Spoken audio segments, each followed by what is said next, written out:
그러면 이제부터 지방 흡입에 궁금한 게 대체로 뭐 부작용이 되게 궁금하신 게 많을 거예요. 그래서 부작용에 대해서 좀 여쭤볼게요. 그러니까 안 좋은 얘기를 워낙 잘하시는 분이라.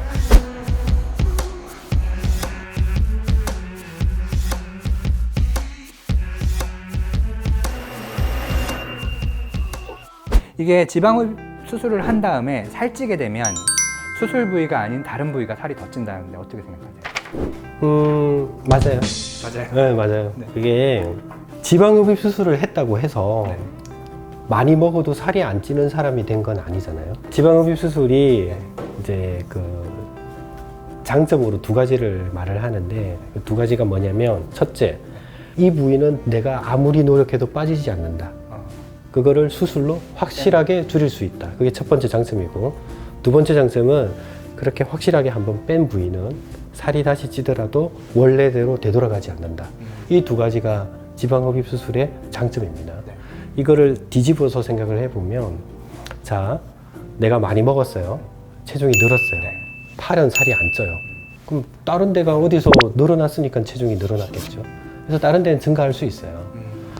이거를 예를 들면 내가 항상 팔이 많이 쪘어요. 네. 그래서 항상 고민이 됐어요. 수술을 하잖아요. 그러면 얘는 수술이 가장 많이 찌는 1순위가에서 저 뒷순위로 밀려난 겁니다. 그러면 어딘가 2순위가 있겠죠? 네. 2순위가 1순위가 된 거예요. 그게 허벅지다. 그러면 허벅지가 이제 조금씩 찌기 시작하죠. 그래서 지방 흡입 이후에 살찌면 안 되겠네요.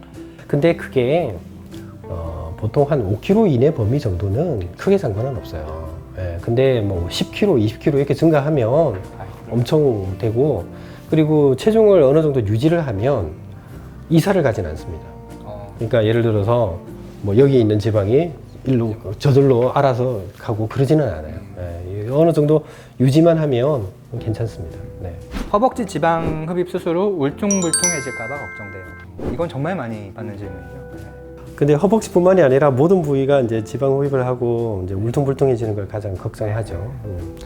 그 지방 흡입 수술에 이제 딜레마가 있어요.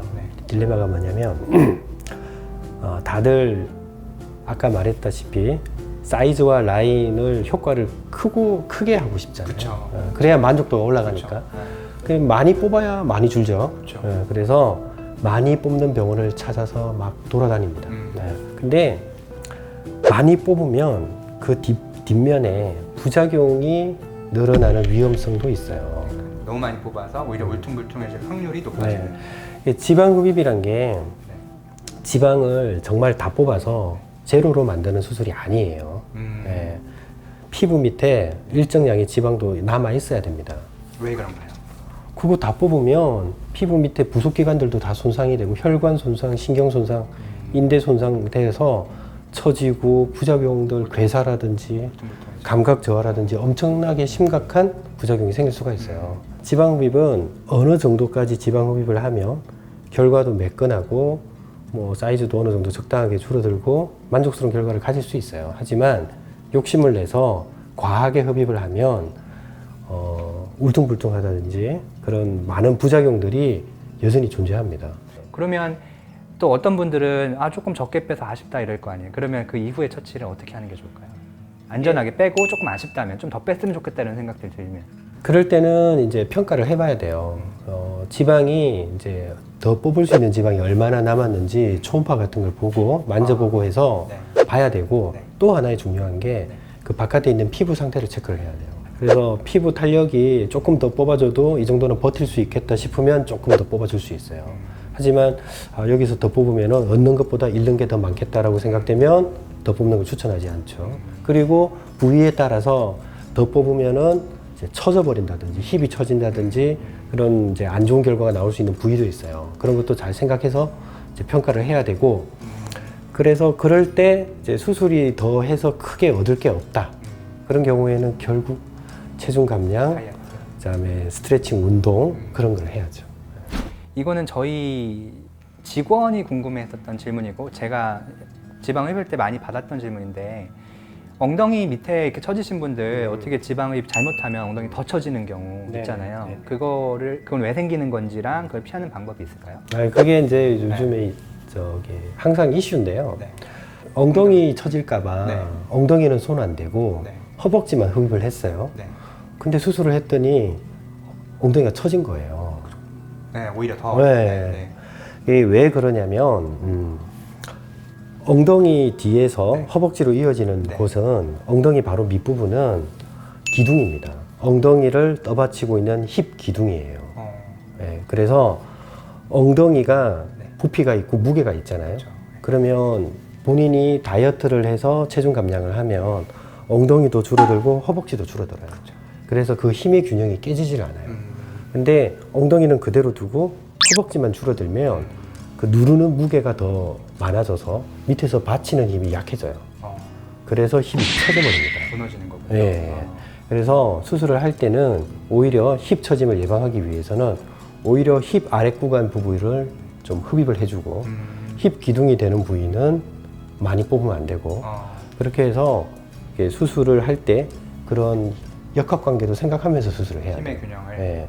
그리고 이미 수술이 되어서 처져버린 경우에는 어느 정도 이식을 통해서 좀 많이 좋아지고 있어요. 근데 그게 지금 지방흡입하는 모든 병원에서 다 그렇게 할 수 있나요? 아니 그렇지는 않아요. 이게 힙 기둥을 재건을 해서 이식을 통해서 그 이중주름이나 힙 처짐을 개선할 수 있는 병원은 사실 많지는 않습니다.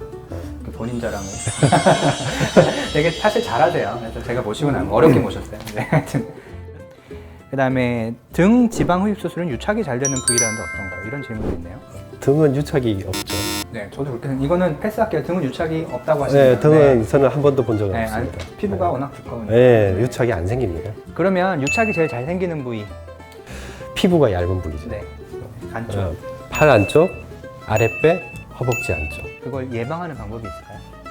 일단 유착은 본인의 탓이 아니죠. 수술을 잘못했으니까 유착이 생기는 거고 지방을 아까 말했다시피 제로로 만들면 안 되는데 제로로 만들어 버리면 피부가 근육에 가서 달라붙는 거죠. 너무 많이 뺐다. 네, 그래서 유착이 생기는 거고 즉 이제 유착은 과흡입에 의한 이제 부작용이죠. 네. 그러면 유착은 한번 생기면 회복이 안 되나요? 유착을 이제 평가를 해봐야 되는데 유착이 정말 광범위하게 여기저기 다 들러붙어 있으면 솔직히 좀 어려워요. 근데 그게 아니라 한두 부위 정도, 이 정도면 붙은 데를 떨어뜨리고 그게 이식을 좀 해줘야 돼요. 그래야 재유착이 안 됩니다. 유착이 올 정도면 이제 과흡입을 했다는 소리고 그러면 여기저기 울퉁불퉁하고 상태가 안 좋을 거 아닙니까? 탄력도 떨어져 있는 상태고 이제 그런 경우에는 재수술을 하긴 해야 돼요. 왜냐하면 그대로 놔두면 평생 갑니다. 네, 그래서 심각하네요. 네, 재수술을 하면 원래대로 100% 되돌릴 수는 없을 수는 있어요. 하지만 그래도 많이 좋아져요. 네, 그래서 어디선가 이제 지방을 이식할 지방만 있다면 그런 경우에는 재수술을 통해서 이식을 해서 많이 좋아집니다. 네. 그러면 유착이 생겼으면 재수술을 언제쯤 하는 게 제일 좋다 생각하세요? 시간을 좀 충분히 보내야 돼요. 유착이 생긴 경우에는 과흡입에 의한 경우고 그런 경우에는 안에 이제 섬유질화 변화가 풀릴 때까지 시간이 꽤 걸려요. 보통 재수술이 6개월 정도라고 하는데 이 경우에는 9개월에서 1년 이상 좀 충분한 기간을 봐야 되고요. 그리고 이제 초음파도 좀 보고 평가를 해봐야 돼요. 보통은 유착 생기면 빨리 어떻게 해결하고 싶어 하시는 분들이 많죠. 안타까운 케이스인데. 아무튼 9개월에서 10개월, 뭐 12개월까지 보내셔야 한다고 하니까 유착 있으신 분들은 상담을 좀 받아보시면 좋을 것 같고요. 지방 흡입 수술 후 어지러워요. 어떻게 극복해야 하나요? 이런 거 간단한. 네. 아니요, 이게 간단할 수도 있지만 복잡할 수도 있어요. 사실 수술을 하고 난 부위는 압박복을 입고 있게 되는데, 근데 이제 압박복을 벗잖아요. 그러면 그 부위가 확 부어요. 근데 그 부은 만큼 순환하는 피가 약간 줄어들게 되고, 그랬을 때 누워 있거나 앉아 있다가 벌떡 일어나면 이제 어지러움이라기보다는 정확하게 현기증이라 그러죠. 핑 돌듯이 어지러움.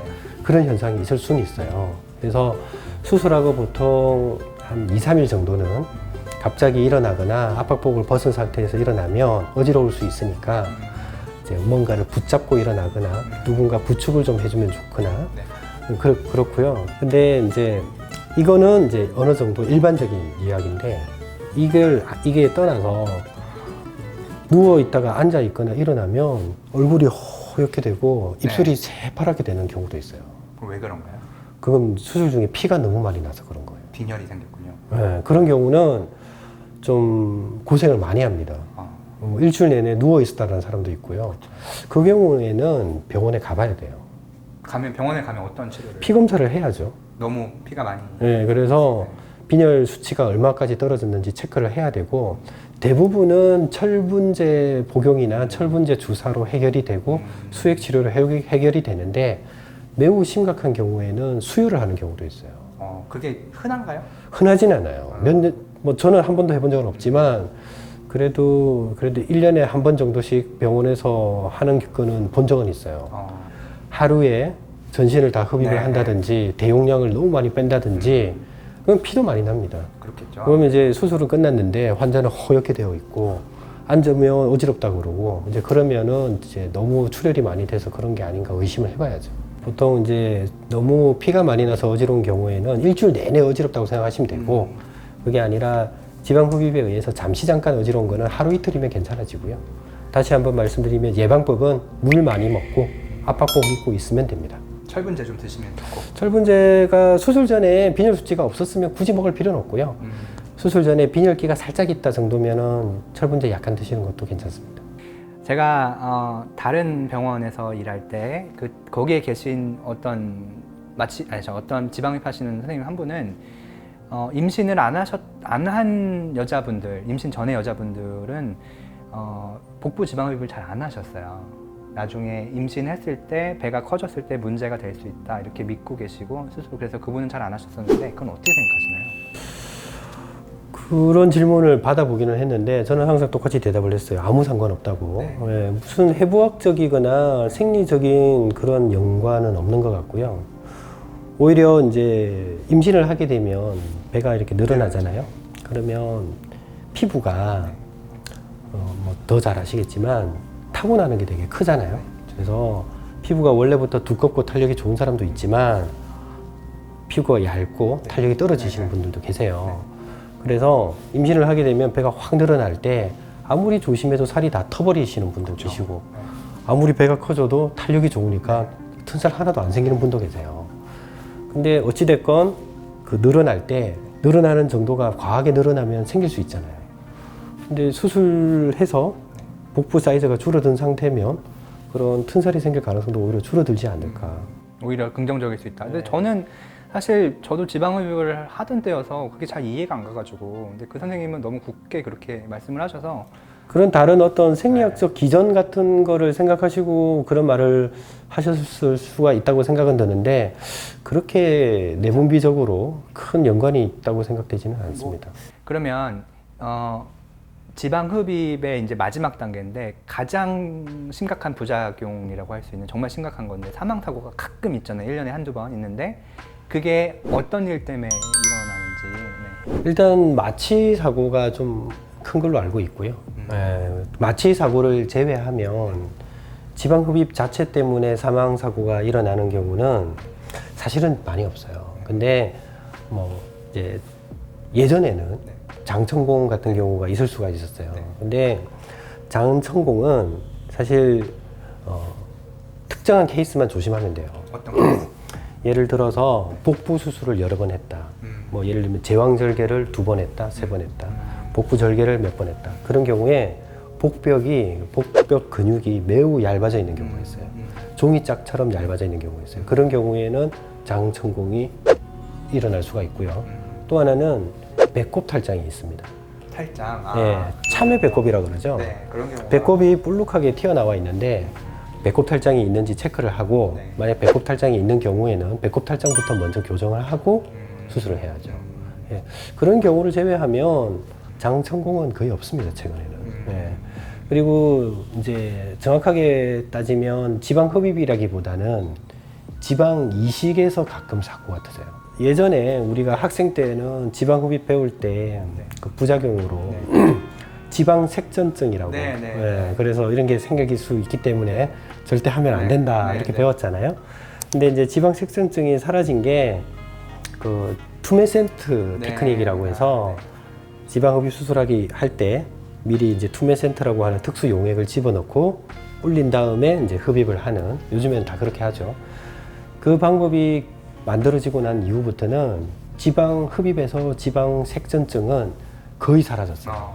네. 근데 지방 흡입을 하다 보면 지방 이식도 같이 하잖아요. 네. 그러면 이제 가슴 이식, 엉덩이 이식, 그리고 여기저기 뭐 부작용 나서 이식하는데 그런 이식을 할 때 오히려 색전증의 가능성은 아직은 남아 있어요.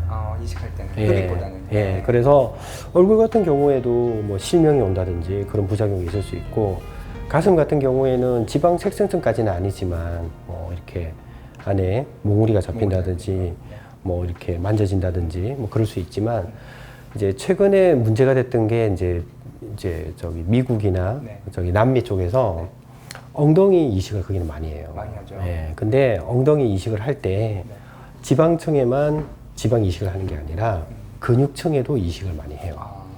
근데 근육층에 지방을 이식하면서 지방 색전증이 생겨서 사망 사고가 꽤 많았던 걸로 알고 있었어요. 그렇군요. 그러면 지방 이식은 한국에서는 그러면 그렇게 사망 사고나 이런 거는 거의 네, 한국에서는 거의 없었고요. 보통 근육 내로 지방을 이식하지는 않아요. 근데 근육 내에 왜 이식을 하냐면 엉덩이 자체에다가 너무 많이 이식을 하면 처져요. 근데 근육 안에다가 이식을 하면 안 처지죠. 그렇죠. 네, 그렇기 때문에 이제 하는데, 사실 한국에서는 그렇게까지 그렇게 엉덩이를 과하게 키우진 않으니까요. 네. 하여튼 오늘 되게 좋은 시간이었습니다. 거의 강의 수준으로 자세하게 상담을 해주셔서, 그리고 이게 저희가 막 조회수 막 늘려서 뭐 조회수를 뭐 얻으려고 하는 건 아니고, 이거는 사실 대부분은 공익적인 목적을 많이 띄고 있기 때문에 이걸 이렇게 정보 필요하신 분들이 중간중간 이렇게 찾아서 보시면 재밌을 것 같아요. 또. 네. 그러면 오늘은 여기까지 한번 좋은 시간을 가져봤고요. 우리 다음에 또 좋은 주제가 있으면 또 한번 최종국 원장님, 그리고 아니면 또 다른 지방흡입하신 원장님들도 많으니까 한번 모셔서 또 얘기를 나눠보도록 하겠습니다. 오늘은 여기까지 하겠습니다. 네, 감사합니다. 네.